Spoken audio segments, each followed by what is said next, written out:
What happens when an entire city's real estate market collapses overnight? Right now, Richmond is learning the answer, and it's more catastrophic than anyone predicted.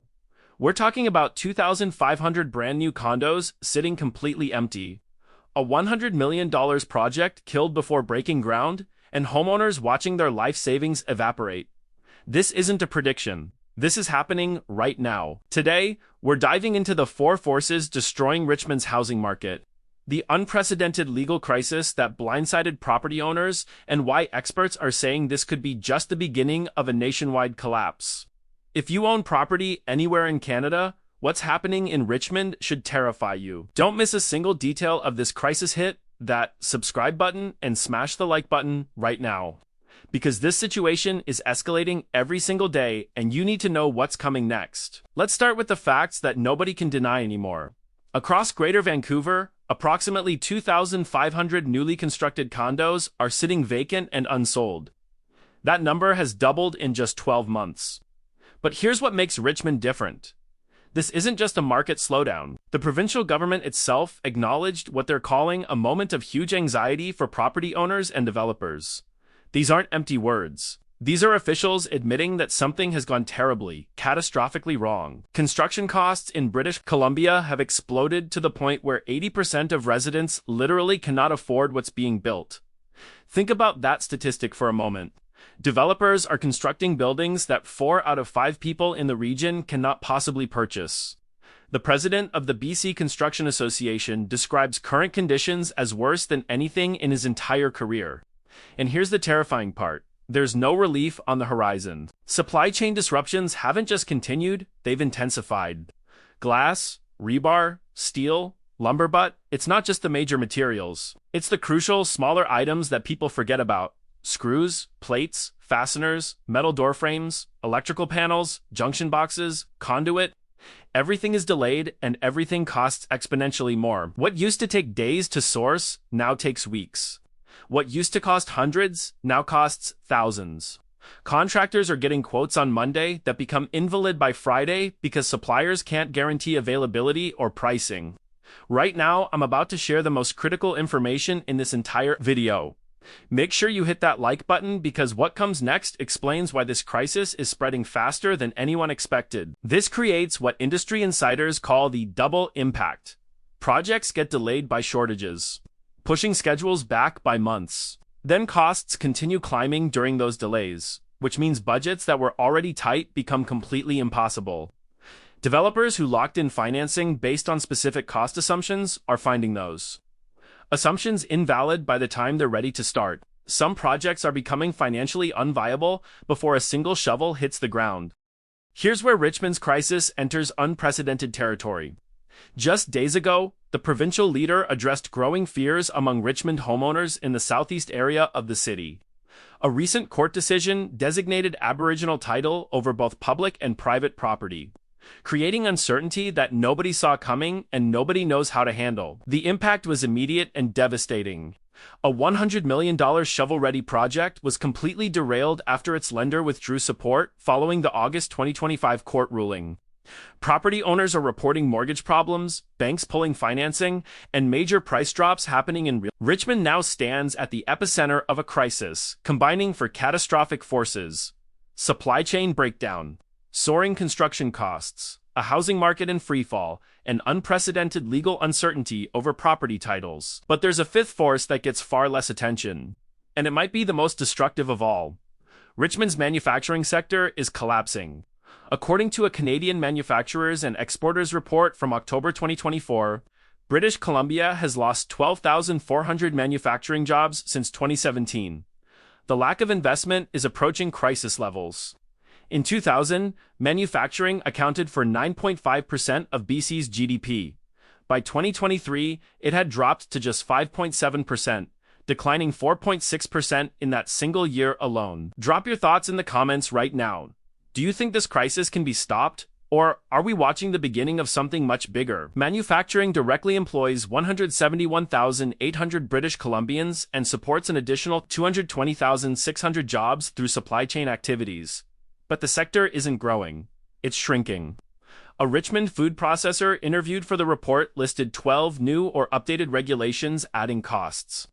Modern Slavery Act compliance, front-of-package labeling requirements, single-use plastics bans. Each regulation individually seems reasonable.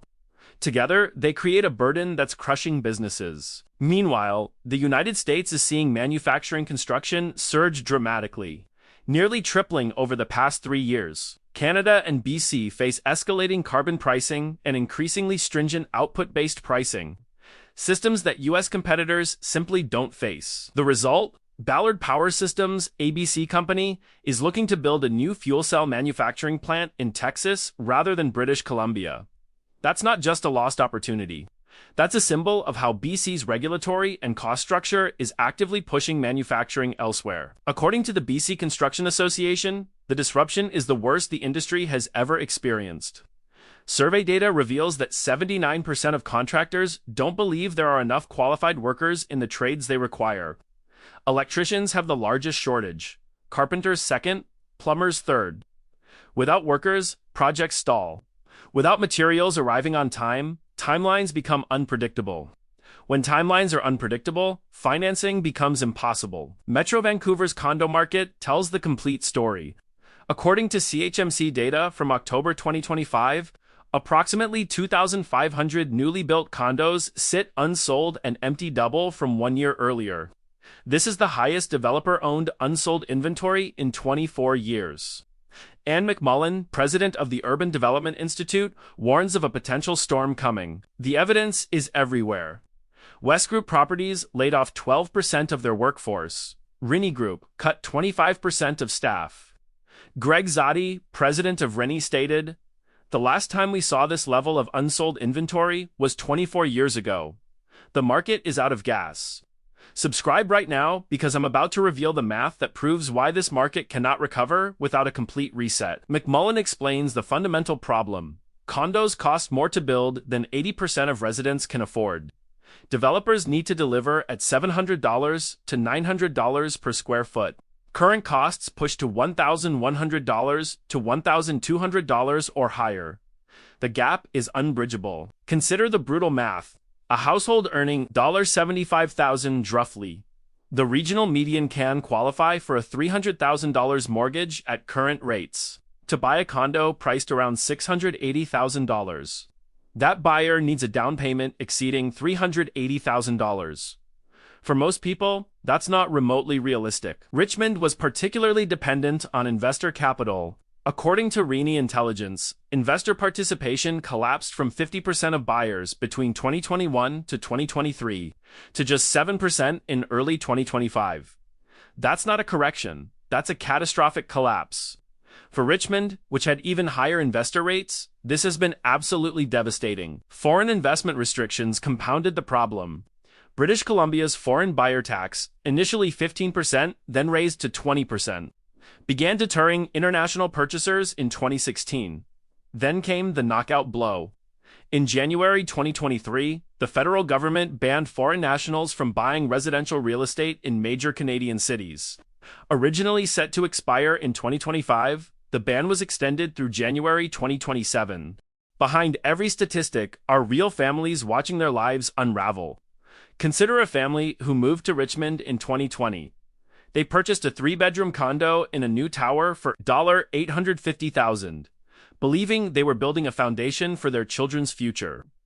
Right now, their condo is worth perhaps $720,000, maybe less. Their mortgage balance sits at $765,000. They're underwater by $45,000 before even calculating selling costs. Like this video right now if you want to hear about the mortgage renewal crisis. That's about to hit hundreds of thousands of Canadian homeowners. Their 5-year fixed mortgage rate, locked at 1.9% during the pandemic, is up for renewal. The new rate is 5.3%. Their monthly payment jumps from $3,100 to $4,200. They've cut every expense imaginable: no vacations, no restaurants, no new clothes. They're barely making it now. After renewal, they won't make it at all. Refinancing isn't possible without equity. Selling means bringing tens of thousands to closing money they simply don't have. They're trapped. Or consider the small investor who bought 2 Richmond condos in 2021 as a retirement plan. Each cost $700,000. He put down 20% on each, financing the rest at 2.5%. The plan was simple: collect rent to cover costs, build equity, sell when retired.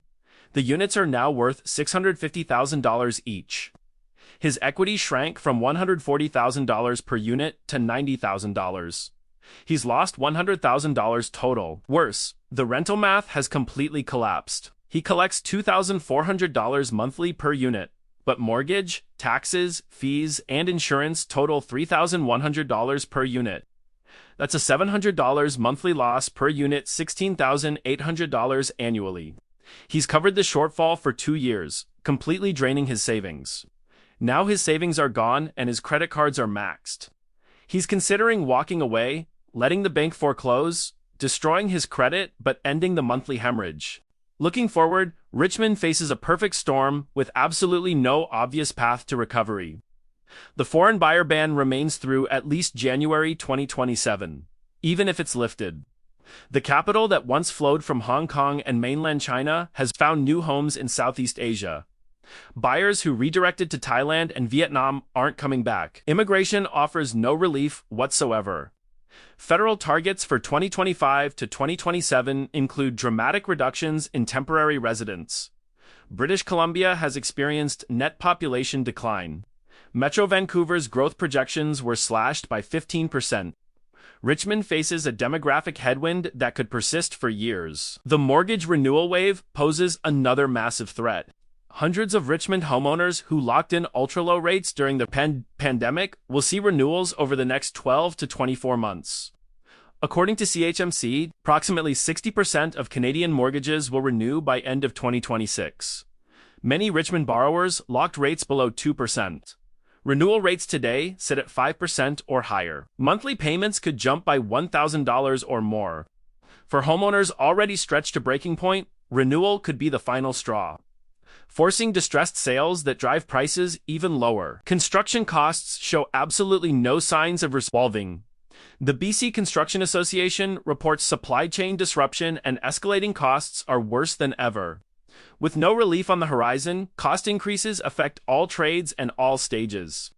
Projects delayed by shortages face continued cost climbing during those delays, a vicious cycle, with no end in sight. Richmond's construction crisis reveals the terrifying fragility of an economy built on assumptions that no longer hold.